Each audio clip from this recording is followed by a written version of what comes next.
Ito ang GMA Regional TV News. Balita sa Visayas at Mindanao mula sa GMA Regional TV.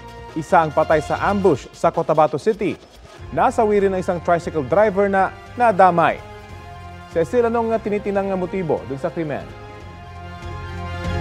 Rafi, personal na galit ang tinitinang motibo sa pananambang.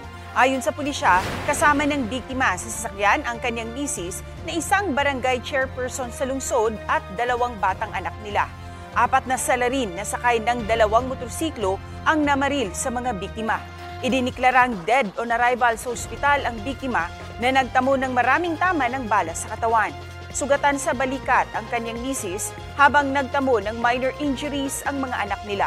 Isang tricycle driver na nasa lugar ng ambush ang nasawi matapos tamaan ng ligaw na bala. Na-recover sa crime scene ang mahigit 6 na basyo ng bala mula sa magkakaibang klase ng baril. Patuloy pa ang investigasyon.